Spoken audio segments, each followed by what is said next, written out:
The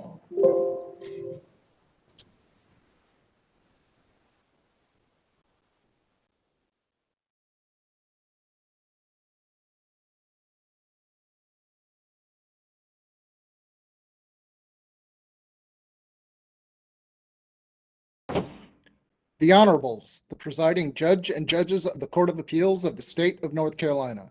Oh yes, oh yes, oh yes. The Court of Appeals is now in session. God save the state and this honorable court. Good morning and welcome to this second session of the North Carolina Court of Appeals remote oral argument. I'm Richard Dietz, and joining me on the panel today are Judge April Wood and Judge Jeff Carpenter. We have one case remaining on the calendar today, and that's number 2478, Freeman versus Glenn, and we've confirmed the parties are ready to proceed, so we'll hear from the appellant. Thank you. May it please the court. My name is Fred DeVore, and together with Brittany Connor, we represent Angie Freeman in this matter. As I said earlier, I'd like to reserve 6 minutes for rebuttal. I intend to address the issues regarding the directed verdict and introduction of seatbelt evidence. Ms. Connor will address the 414 issues raised in the appellee's brief. Briefly, this case arises out of an automobile accident on Wilkinson Boulevard in Mecklenburg County. The accident scene is best described in a photo labeled Plaintiff's 1E and found at page 32 in the record on appeal. At this location, Wilkinson Boulevard is a narrow 4-lane road that crosses the Catawba River at the Mecklenburg-Gaston County line. The defendant, Tommy Glenn, was attempting to turn left into a gravel parking lot. The photograph that you may see at page 32 is taken from the perspective of Mr. Glenn. Mr. Glenn testified that he never saw Angie Freeman's car as he turns into her path. The speed limit there is 50 miles per hour, and the jury found negligence on behalf of both parties, thereby precluding Ms. Freeman from recovery. Taking the arguments in reverse order as they appear in the brief, the first issue is whether the trial judge erred in not granting a directed verdict on both the issue of Mr. Glenn's negligence and the lack of a contributory negligence on behalf of Angie Freeman. On this issue, the standard review is whether there were issues of fact for the jury to decide.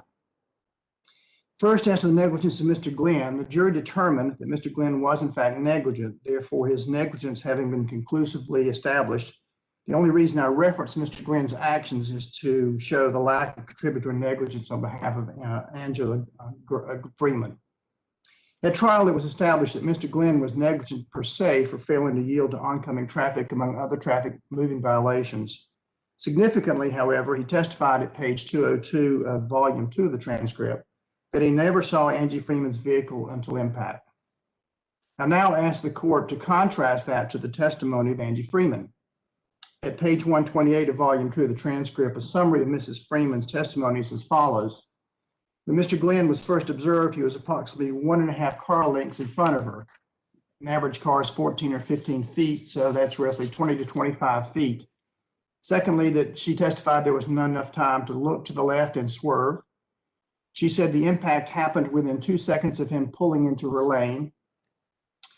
She also could not remember if she had had time to even brake her vehicle prior to impact. While ordinarily issues of negligence involve issues of fact to be determined by a jury, this court has made it clear that when there is no evidence on contributory negligence, then the issue should not be left to the speculation of the jury. I direct the court to your decision in Sneed versus Holloman, 101 North Carolina Court of Appeals 462, cited at page 11 of our brief. The facts of Sneed are illuminating and instructive because of the similarity of facts. In Sneed, the defendant turned left into the path of the plaintiff, just as we have here. There, the speed limit was 35 miles an hour, slower than the 50 miles an hour where our action occurred. Defendant put on no evidence as to how the action occurred, just as Mr. Glenn could not explain how it occurred because he never saw the Freeman car. In Sneed, the only evidence of contributory negligence allegedly came from the plaintiff, with arguments of improper lookout and similar arguments. What this court wrote could be superimposed over the facts of our case.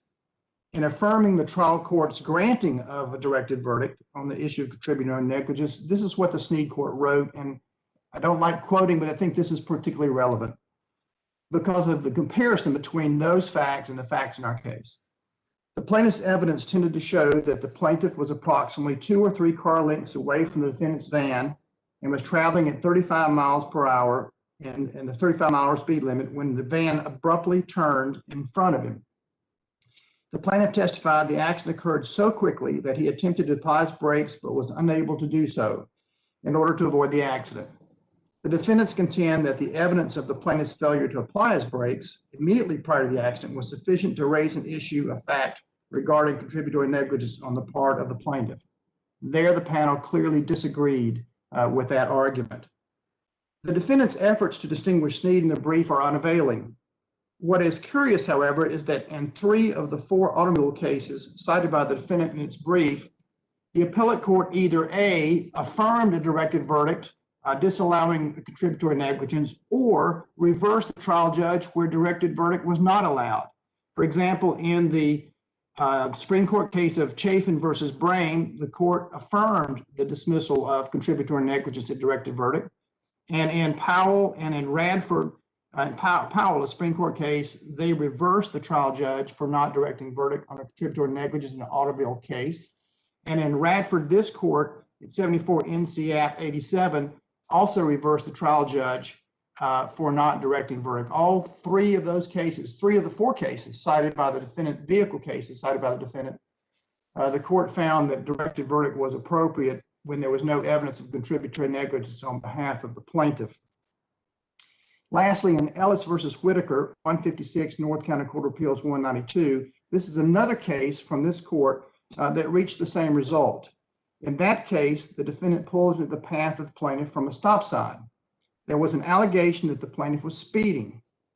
I mention this case because, just like in our case, the trial judge in Ellis denied the motion for judgment notwithstanding the verdict. In Ellis, this court said the failure to grant JNOV was error for lack of proximate cause and remanded it for damages, which is the same relief we seek here. In other words, there was no evidence from any witness that the actions of the plaintiff was a proximate cause of the action. This court has consistently prevented juries from speculating with only bald assertions of contributory negligence, and we ask you to honor that precedent in this case. So, counsel, I think we're going to hear from your friend for the defendant that there may be more, but I think there's at least 3 facts that collectively amounted to this reasonable inference to the jury of contributory negligence. So you've mentioned 2 of them. So I think we're going to hear that the defendant said, I saw no car, oncoming car, I saw no one. Then there's the speed. But then the third is your client's testimony that, one characterization of it is overly fixated on particular aspects of the road from which a jury could infer perhaps not having a wide enough field of view to see the oncoming car. And that additional fact sets it apart from some of our earlier cases. So what's your response to that? Well, so I don't think I have the share button activated, but on page 32, you'll see a picture of the area where the crash occurred. This is taken from the view of Mr. Glenn. And you'll notice that the Catawba River Bridge there, I know this because I drove this bridge last week, is extremely narrow in that location right there. The lanes are narrower over that bridge than they are at any other location along Wilkinson Boulevard. And so it would be appropriate for the attention of the driver to be focused straight ahead. And of course, that would be appropriate and see any vehicle that's turning in front of her. But when the vehicle turns in front of her within 20 or 25 feet of where she's going, there is no opportunity to make a move. And then also on your question about speed, I just would point out that there was no testimony regarding the speed of her vehicle other than she was traveling at 50 miles an hour in a 50-mile-an-hour zone. There is a reference in the EMT report from which we do not know where it came from. Ms. Freeman did not testify that she told anyone about that speed, but there is a reference in the EMT report of 55 miles an hour, which is one of the reasons I mentioned the Ellis case where speed was not an issue. And so none of the factors, respectfully, I believe that you brought up changes the fact that when this car turned directly in front of the path of Ms. Freeman, there's nothing else she could do. There's no evidence she was distracted, looking in another direction, doing anything other than concentrating on the road ahead of her. There's also testimony from, you hear the hammering going outside my window, apologize for that. There's also testimony from Mr. Glenn that there were other cars that were traveling beside and I believe in front of Mrs. Freeman, which also would have caused her to direct her attention forward. The second issue I wish to address has to do with the issue of seatbelt use. Is the court able to hear me okay? I've got this hammering going outside. I apologize. Timing is never great. So one of the problems of virtual hearings, I guess. It's fun. My neighbor always mows the lawn during oral argument for some reason. Well, this is a 10-year project from Ecuador County, and this is the day they decided to tear up the sidewalk. So the second issue I wish to address, may it please the court, is the issue of whether the trial court erred in allowing testimony of seatbelt use in direct violation of North Carolina General Statute 20-135A and the specific holdings of this court in Hagwood versus Odom and Cheney versus Young, and in the Supreme Court cases of State Farm versus Holland and Miller versus Miller, all cited in our brief. There is an absolute statutory prohibition against the introduction of seatbelt use. This is known by every attorney who conducts personal injury trials. Yet, in direct contravention of the statute, the defense counsel asked Angie Freeman if she was wearing a seatbelt. He asked, "Were you wearing your seatbelt at the time of the accident?"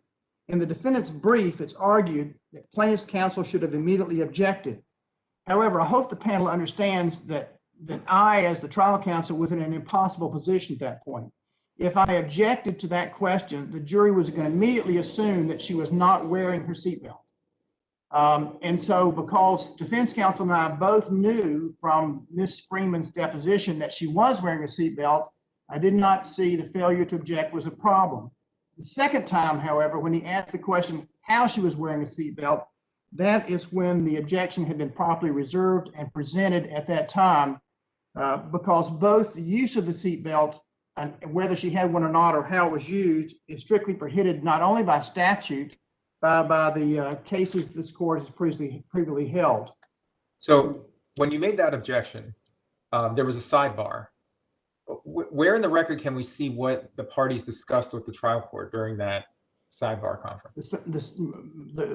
Judge Deetz's sidebar was not recorded. What we do know is I objected. Judge Trosh had the parties, the attorneys come to the bench, that we returned to the table and he allowed the question. That's what the record reflects. I think one argument we've seen from your friend for the defendant is that there was other evidence in the record that essentially showed the same somewhat odd position of the seatbelt.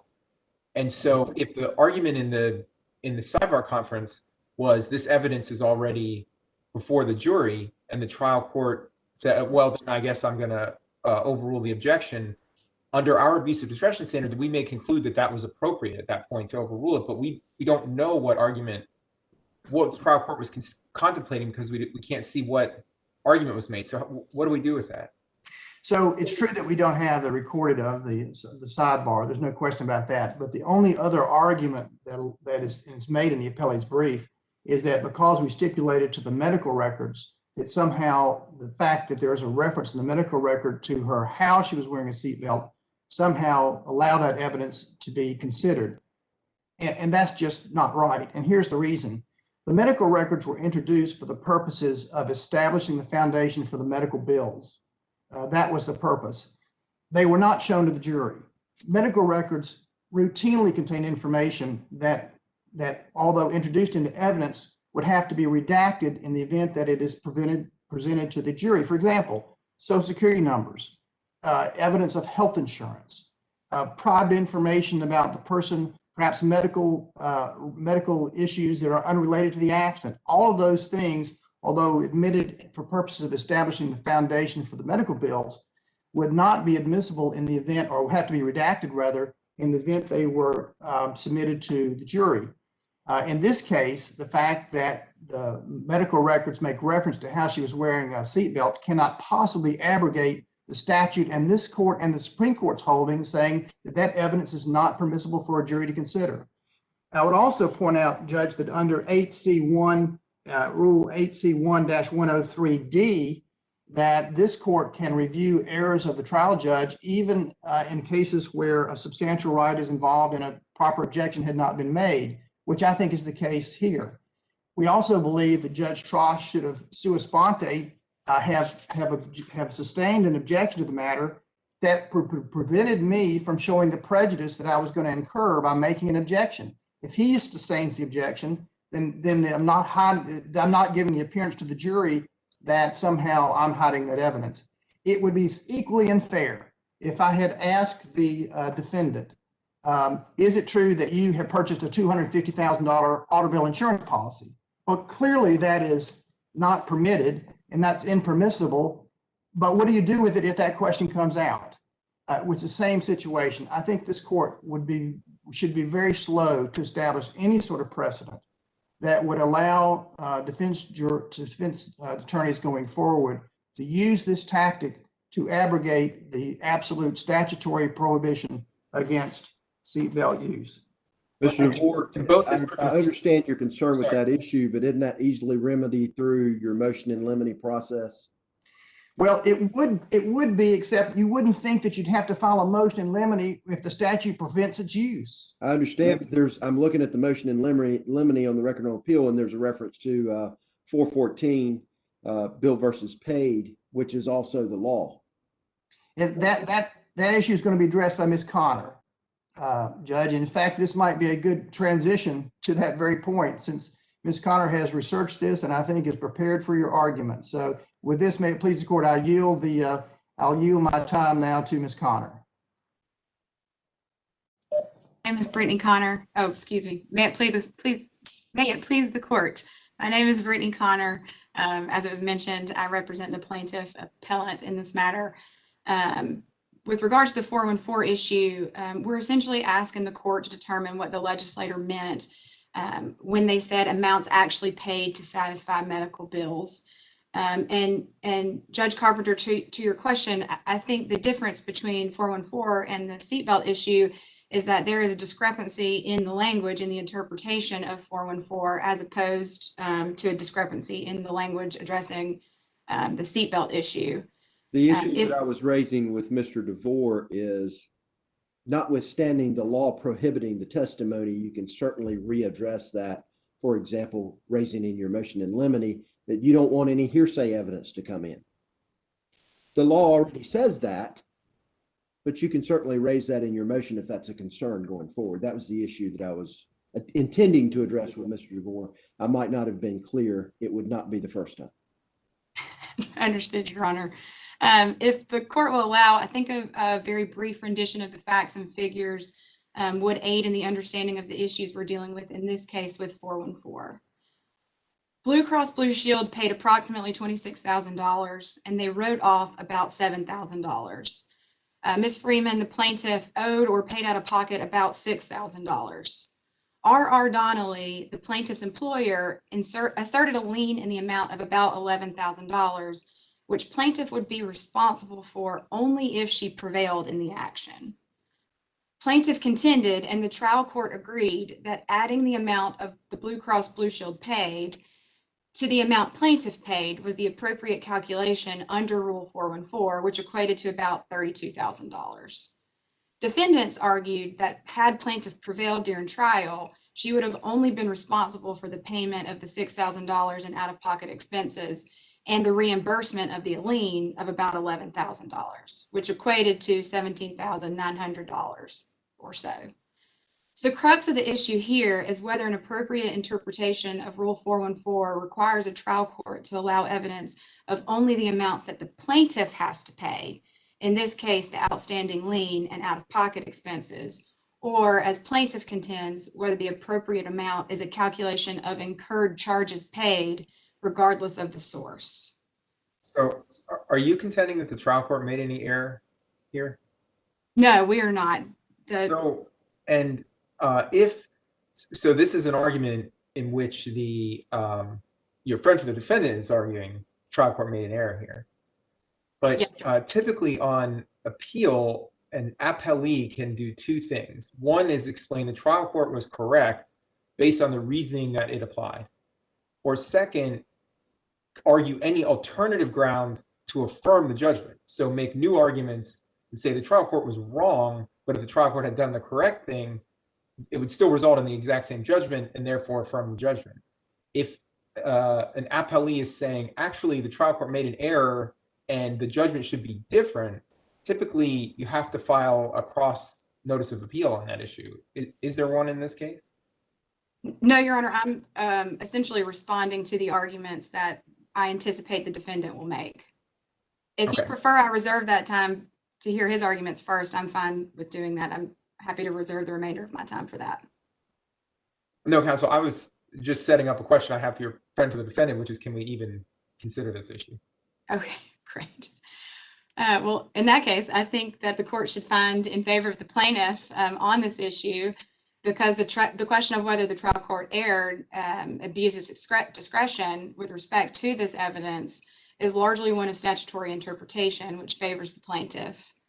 Additionally, any accommodation between the plaintiff, her insurer, and her healthcare providers is not for the benefit of the defendant tortfeasor and is contrary to the purpose of compensatory damages.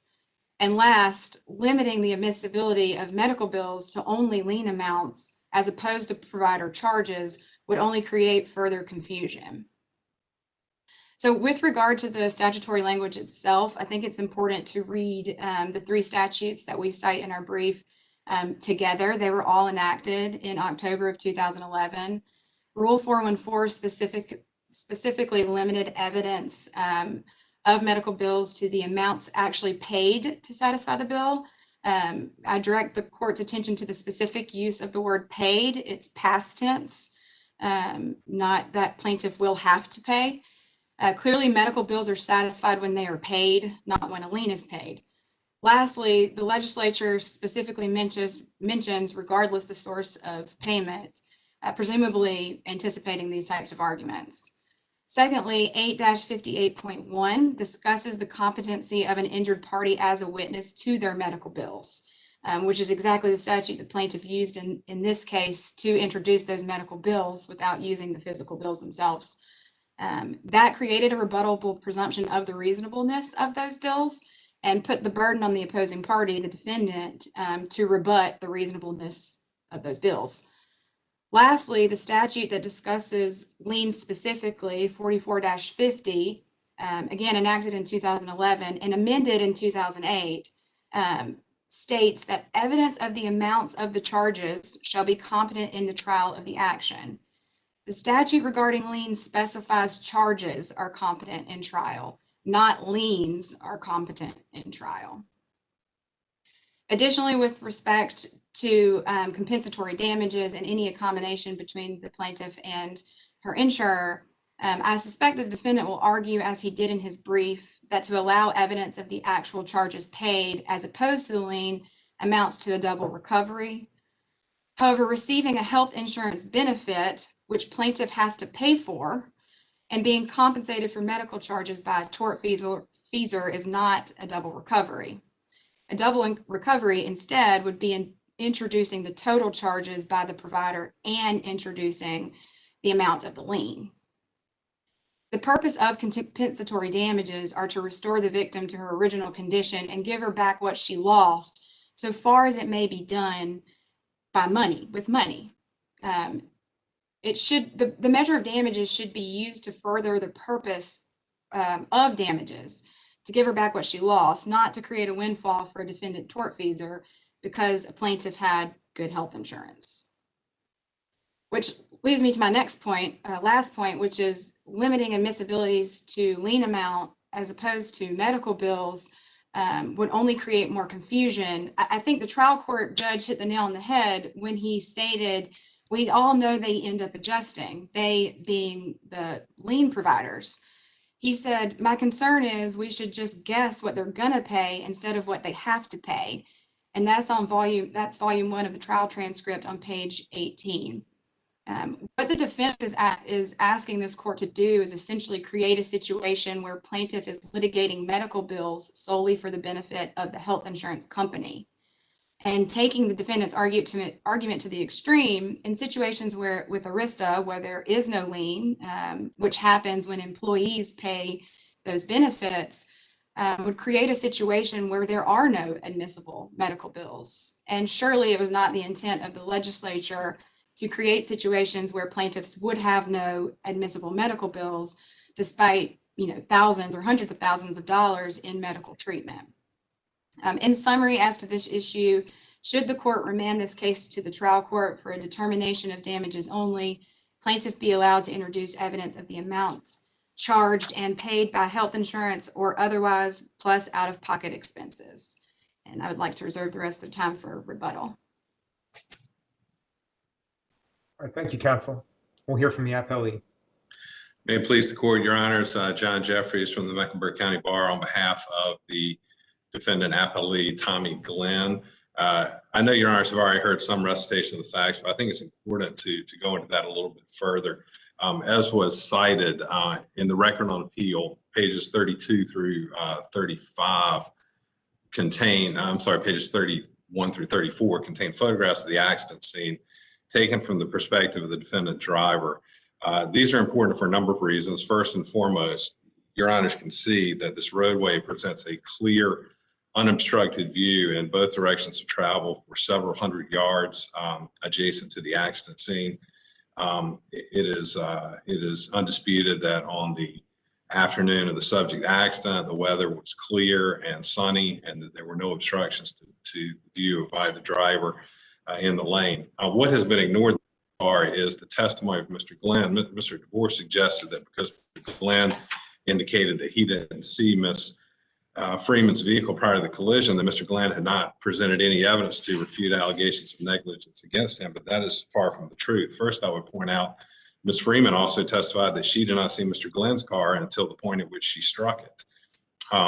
But Mr. Glenn testified very clearly, your honors, in his direct examination testimony and cross-examination testimony in approximately pages 200 through 215 of the volume 2 of the transcript, that he approached the intersection of the 4-lane road and the public vehicular area in which he was turning into, that he brought his vehicle to a complete stop, that he saw and observed oncoming traffic, yielded to that oncoming traffic, allowed both of those vehicles to pass. He even described what types of vehicles they were that passed him.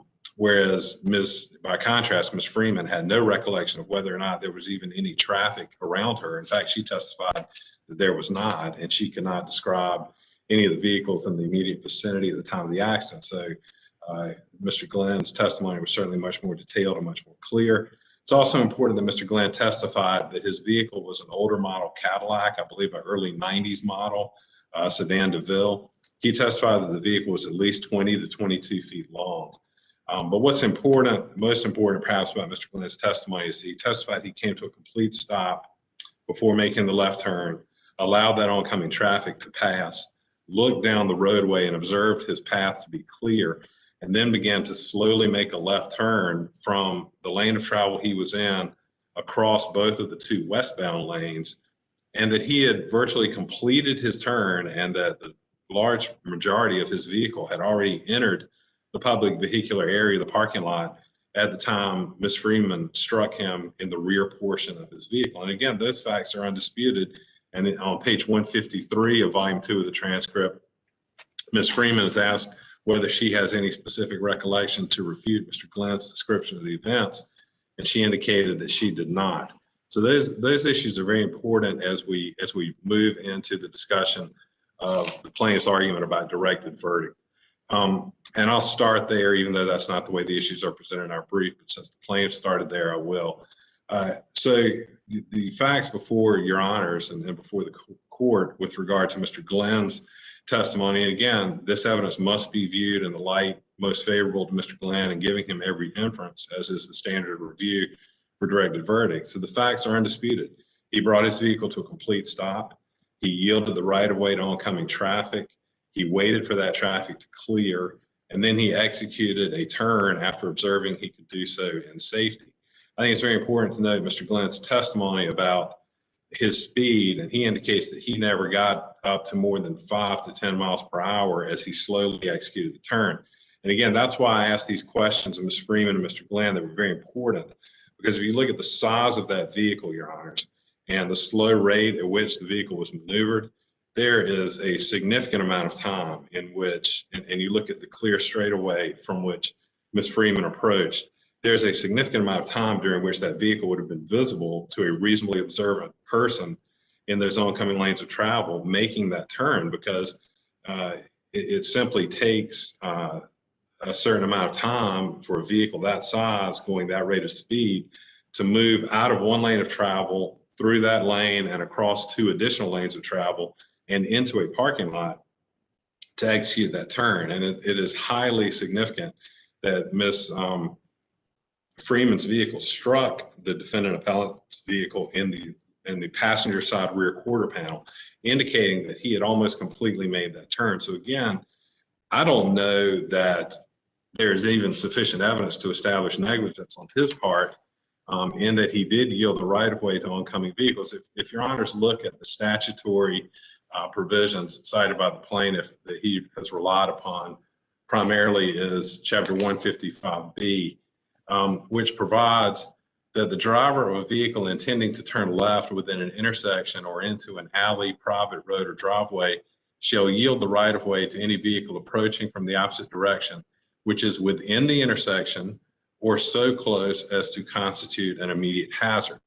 So in this particular case, the evidence taken in the light most favorable to Mr. Glenn is certainly that there was no oncoming vehicle that constituted an immediate hazard when he began to initiate his turn. And certainly there was no vehicle in the intersection as he began to initiate his turn, as would be required for a violation of Chapter 155B. So again, not necessarily having to prove those facts to being more likely than not, but just presenting evidence, more than a scintilla of evidence, to establish or to refute each element of negligence. Mr. Glenn observed his duty. He stopped his vehicle. He yielded the right of way. He looked, he proceeded with caution, and it was only after entering or partially entering the parking lot that he was struck in the right rear portion of his car. And so that in and of itself raises a viable inference of whether he entered the intersection when there was a vehicle in the intersection or so close as to constitute an immediate hazard.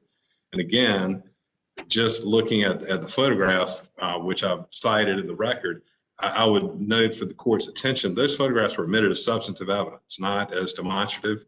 They are substantive evidence, and the court can consider those as part of the record for that purpose. But those photographs clearly show that had Ms. Freeman been keeping a reasonable lookout, she certainly had an abundant time to view this vehicle in the intersection, and that she was not in the intersection and not posing an immediate threat to the intersection at the time that vehicle would have been executing the turn. That all somewhat dovetails into the argument on the directed verdict as to contributory negligence. Plaintiff has vehemently contested the trial court's decision to allow the issue of contributory negligence to go to the jury, and the plaintiff's primary argument is based on a flawed premise that is evident more so than anything else in their, I guess, selectively quoting passages of case law. Both the parties quoted two or cited cases that quoted the Chafin versus Brain case, which is a Supreme Court case from 1951.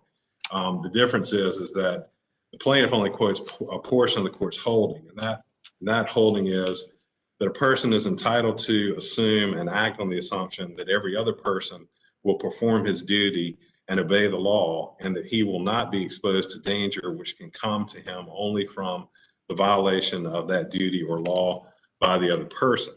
Now, that is quoted from Chafin versus Brain, but what the plaintiff omits from both his brief and his argument to the court is the preamble to that holding. And the preamble, the two sentences immediately prior to that quote, read as follows: a person is not bound to anticipate negligent acts or omissions on the part of others, and I would emphasize this portion, but in the absence of anything which gives or should give notice to the contrary. So in this case, the court must look at, was there anything that should have given Ms. Freeman notice that perhaps Mr. Glenn was not going to give the right of way or was going to go forward and execute the turn.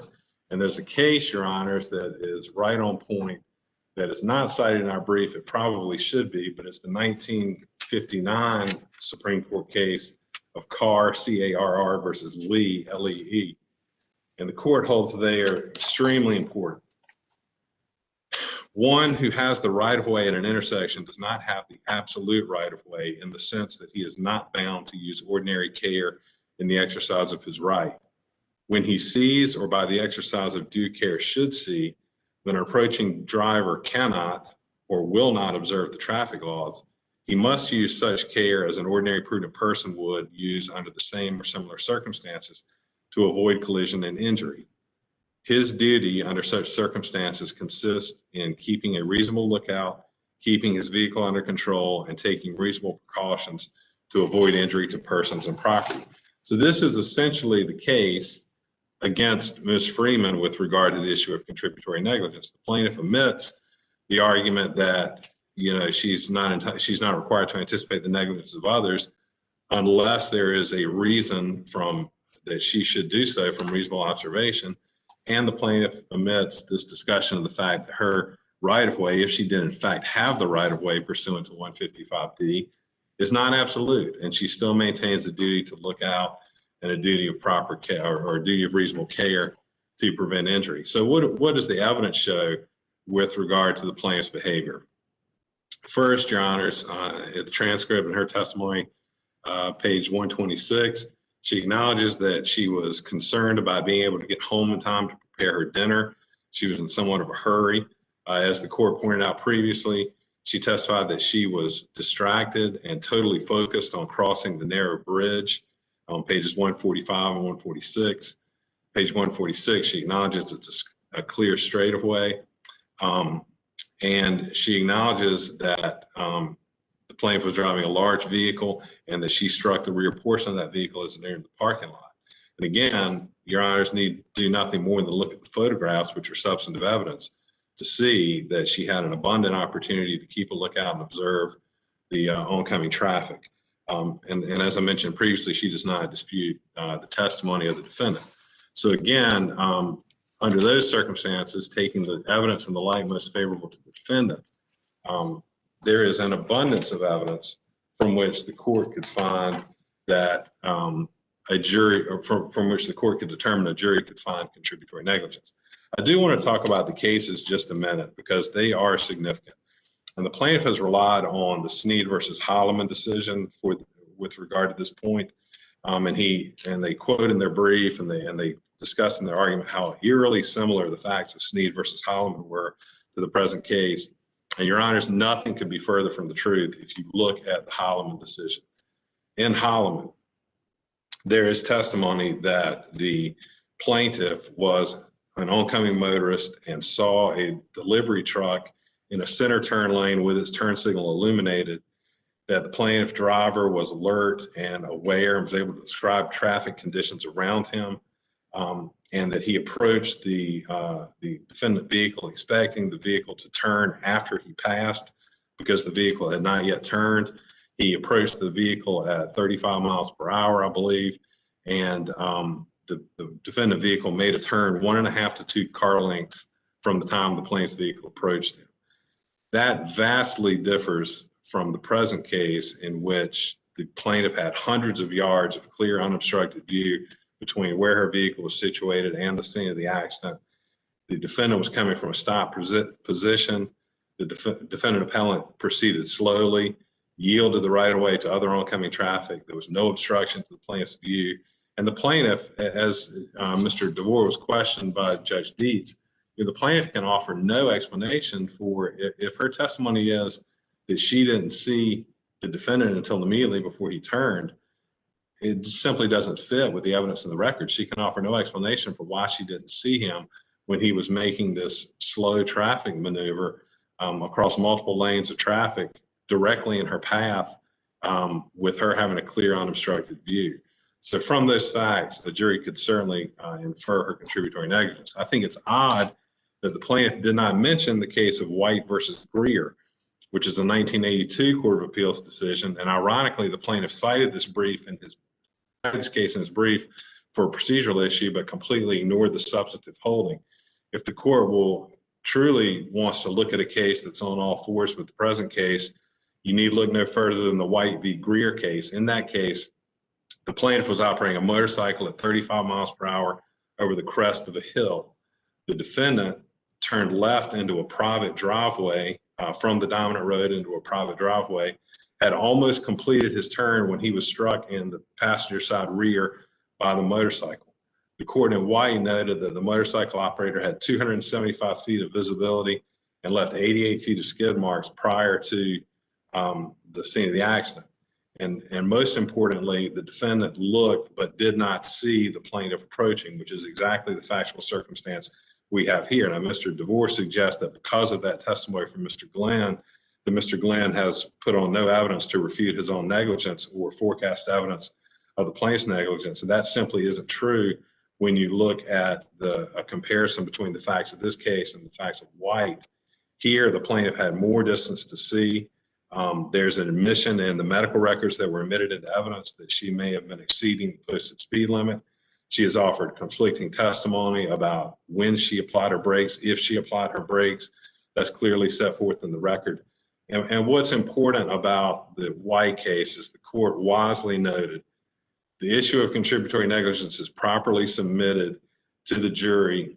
The jury could have found speeding or failure to keep a proper lookout, and the court notes even if diverse inferences could be drawn from the evidence, that evidence must be submitted to the jury to apply the reasonable care of an ordinary and prudent person standard to evaluate whether or not there were negligence. And that is really... Suppose we agree with you about that essentially this is just a very close case where the jury's going to have to rely on a lot of inferences to decide, was the plaintiff also negligent or not. Your friends for the plaintiff are saying the problem here is evidence came in about the plaintiff's failure to properly wear her seatbelt. And Yes, sir. you know that juries can, when they hear that, also infer from that that contributed to the accident. Or to the injuries, and they're not supposed to do that. That's why we don't allow that evidence in at a trial, but it can happen. And so if there's a reasonable possibility here that the jury did consider that in determining that there was contributory negligence, if you look at our case law, that would mean there's got to be a new trial, because there's no way for us to know if the jury relied on that improper evidence or not. So what's your response to that, and how do we consider this seatbelt issue that came in the trial and the statute says it should not have? Yes, sir. Let me start at the end and work backwards to answer your question, I think, most effectively. In order to get to that conclusion, the court is going to have to heap assumption on top of assumption on top of speculation. There is no evidence of any jury misconduct here. There's no evidence in the record that any juror relied on that evidence. I would point out very specifically, there was no argument presented to the jury that Ms. Freeman's misuse of the seatbelt was negligence that contributed to her injury. It was not presented to them in closing. Truthfully, once the plaintiff's attorney opened the door by putting the information into evidence, which I'll talk about in a moment, I believe that once Judge Trosh correctly ruled that the plaintiff had opened the door and waived any objection, I could have certainly exploited that evidence. I did not do that. There's no argument, there's no contention of negligence, there's nothing in the instruction. So you're going to have to assume that the jury, on their own initiative, found this nugget somewhere in this needle, somewhere in the haystack, and latched onto it and rode it all the way to the end of the trial when the court properly instructed the jury. The court instructed the jury on negligence. There were no arguments or no instructions from the court that a contention of negligence included anything about the seatbelt usage. Your Honor, I would like to circle back to the admission of the evidence. And again, if Your Honors will look at the medical records on page 35 and 36 of the record on appeal, Mr. DeVore is an experienced litigator, particularly in these types of cases. He and I have litigated many cases together. He knows that you don't just willy-nilly admit records into evidence without some attention to the contents of the records. And as the court has pointed out, there were certainly precautions that could have been taken that would have allowed for the admission of these medical records for whatever purpose he wanted, yet removed the offending provisions. And so if you look at the records, on page 35 of the record on appeal in the EMS note, it clearly references the patient stated she was wearing her seatbelt but had the shoulder strap under her arm. And so, and then there's even a reference on page 36 in the ER document to her being a restrained driver. So first of all, with regard to the evidence being admitted by plaintiff's counsel, it is in evidence, Your Honors. The jury can ask to see this evidence. I don't recall many circumstances where a jury has ever requested to see an exhibit and been denied by the presiding judge, or even seen an objection from either counsel. Once an exhibit is into evidence, it is in evidence. Anything can be, I could have read this to the jury in closing. Anything could be argued from it. Any potential inference could be drawn from it. And the plaintiff put the information into evidence. So why did I ask her the question, or what's the question? Asking her about that dealt with the mechanism of injury. There was a controversy as to the severity of her injury. She claimed she even though she worked a sedentary job where she essentially sat in front of a computer all day, she testified that, you know, she was out of work for many months. There was an issue as to the severity of her injuries, an issue as to the reasonableness of the medical charges. Perhaps the misuse of the seatbelt distracted her. Perhaps it affected her ability to observe conditions in and around her vehicle. Those are all relevant issues in the case. And again, that's why the phrase is open the door. When the plaintiff opens the door, something either leaves the barn or comes in. And that is exactly what happened in this case, because the plaintiff is asking you to implement a rule, Your Honors, that says that a defendant cannot cross-examine a plaintiff on the content of documentary evidence that the plaintiff puts into evidence on their own initiative. And that's simply an unreasonable result. The issue here that when a trial court has said otherwise inadmissible evidence is admissible because the party opened the door to that evidence, we review that determination for abuse of discretion. So in order to review something for abuse of discretion, we need to know that the court actually exercised its discretion and made that determination. And we just, as your friend for the plaintiff acknowledged, this court can only speculate about the reason the court overruled the objection, right? Because we just don't have any record in the record on appeal of what was said in the sidebar. Well, Your Honor, I guess the court could speculate and come up with any number of conclusions, but if we look at what's in the record is that the plaintiff did not timely object, as has already been discussed, in violation of Rule 103. The plaintiff did not file a motion in limine, as Judge Carpenter suggested could have been done. As Mr. DeVore pointed out in his argument, this came up in the plaintiff's deposition. So the issue of her improper use of the seatbelt was known to the parties, and certainly, as Judge Carpenter again pointed out, in our motion in limine, which is a part of the record because of the Rule 414 argument, yes, it would have been inappropriate for the court to allow medical evidence to go in the record in violation of Rule 414, but we still made that motion. Here is a situation where the plaintiff is not only on notice of a potential issue from the discovery deposition, but puts the evidence in the record themselves. They certainly could have addressed that through a motion in limine. So again, and again, Mr. DeVore references his hesitancy to object for tactical reasons for the jury to make an improper assumption.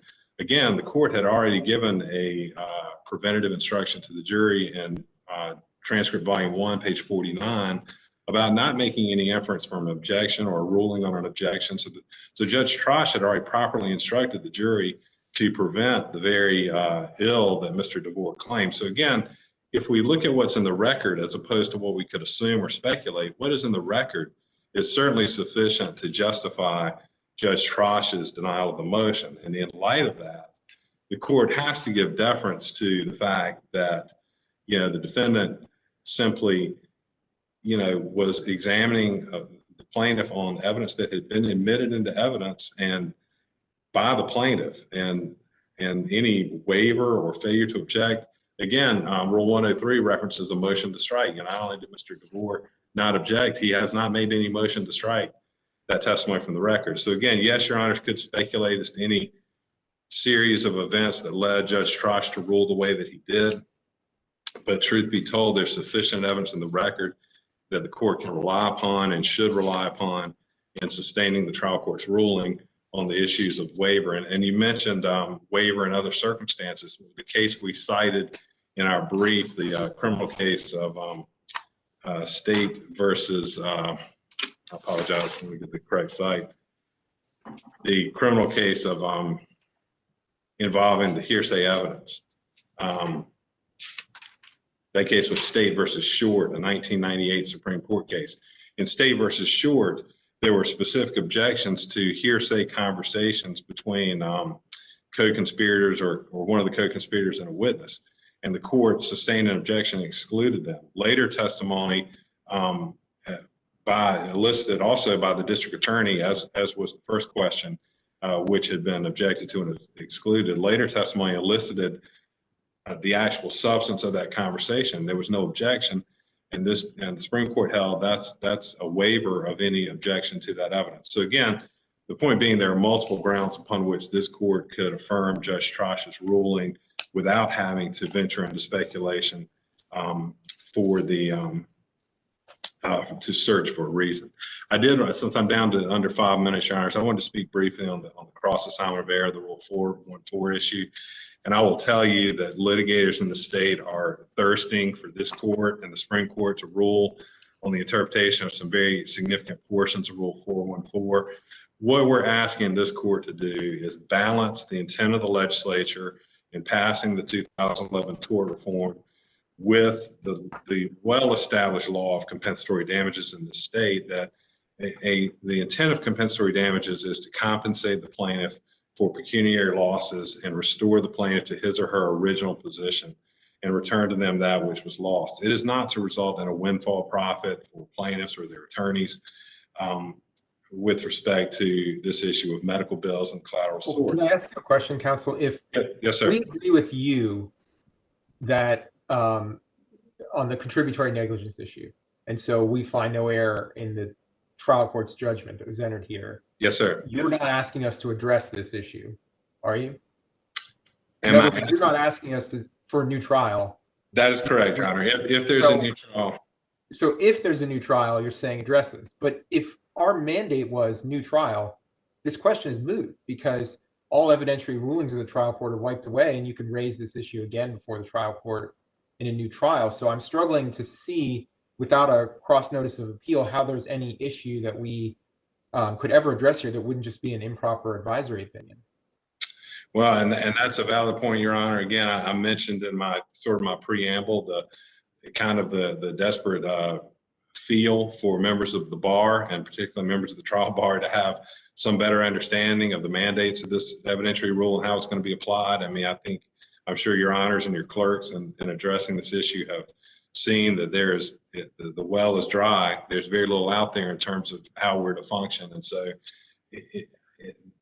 part of the interest was getting this issue before the court and perhaps getting some guidance on these determinations. But I think Your Honor makes a valid point. I mean, we would certainly want at some point to have these issues addressed. This case does present a novel situation, and to any extent Your Honors can, from a discretionary standpoint, consider the matter. It's rare that we have a lien asserted for less than the amounts paid. And so it does leave the trial court in this situation of having to balance the law on compensatory damages with the mandates of Rule 414. That's certainly going to have to be considered by the court if the case is retried. But Your Honor's point is well taken. And again, to the extent the court can consider it, we believe the arguments in the brief are fairly self-explanatory and appropriate. But that is the balancing act that we have to deal with sometimes on a daily basis here, among the bar, trying these cases to figure out how a court might rule or how these issues are going to be viewed, particularly when you have an unusual circumstance here, as you do here, with regard to the lien issue.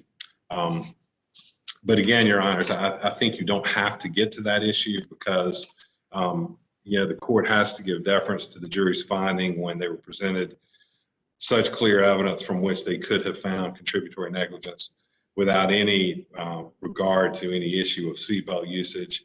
There was no contention of negligence associated with the seatbelt issue. There was no instruction. And honestly, Your Honors, the case of the statute on seatbelt usage prohibits any evidence that the seatbelt the failure to wear a seatbelt. That's not what's been submitted here. In fact, all the evidence is that the plaintiff was wearing her seatbelt. There is the case that Mr. DeVore cited, the Cheney case, which again is a Court of Appeals case, which this panel could and should find instructive, but is not bound by it. And a different panel could reach a different decision about whether the prohibition of evidence on the failure to wear a seatbelt extends to improper use of a seatbelt. And in some of the cases leading up to Cheney, for example, Justice Martin wrote a dissent, later Justice Martin wrote a dissent in the State Farm versus Holland case, suggesting that the statute does create an affirmative duty, and it may be evidence of negligence where there's been a failure to wear the seatbelt. So again, this court has to consider whether that's even an issue before it at all. And in addressing whether it's sufficient grounds to overturn what appears to be a duly entered and deliberated jury verdict. All right, thank you, counsel. Yes, Any sir. rebuttal? Yes, again, may it please the court, just briefly. I understood Mr. Jeffries to say that based upon the transcript that there was evidence that Mr. Glenn had seen the crash before it occurred. I direct the court's attention specifically to page 202 of volume 2 of the transcript. I'm going to read to you a couple of sections from this. It says, this is at line 11, well, there are only 2 people involved, right? You never saw Mrs. Freeman's vehicle, did you? No, sir. At no point until impact, you never saw her car. Answer, no, sir. So I'm not sure how there's ambiguity about whether he saw that or not. I also think it's interesting now with the cite of the new case that he says Carr versus Lee, which is a Supreme Court case, not cited in their brief, that they're now a total of 7 cases that have been cited by the defendant or the plaintiff regarding whether or not under these facts and circumstances, someone turning in front of someone within a car length or 2, whether or not the contributor negligence should be submitted to the jury. And even in the Carr versus Lee case, which he just cited, the court said that that was not evidence to be submitted to a jury. So of the 6 cases, White versus Greer, which is a motorcycle case of a motorcycle coming too fast, potentially over the crest of a hill, in the Carr, the Radford, the Powell, the Chafin, the Ellis case, all of those cases hold that the jury should not be able to speculate on whether or not there was contributory negligence in this case. Regarding the objections as to the seatbelt use, I was the trial attorney for this case, no question about that. I would not have ever anticipated that a defense attorney would abrogate the statute by asking a question directly prohibited. The last time that this issue came up before the court that I'm aware of, and it involved the seatbelt use, not just whether it was used or not, but how it was used. This is how the court admonished the defense lawyer in that case. It says, defendant's argument is disingenuous and seeks to circumvent the intent of the legislature and the clear language of the statute. Any decision by this court that would allow this evidence in cases going forward, it's going to be hard to reconcile how that can occur in light of the direct prohibition that's found in the statute. Judge, for all of these reasons, Ms. Connor and I respectfully request that the court remand this matter to the trial judge for determination of damages only. Thank you very much. All right, thank you. We'll adjourn. Mr. Soar? Yes, Your Honor. This session of the North Carolina Court of Appeals is now adjourned.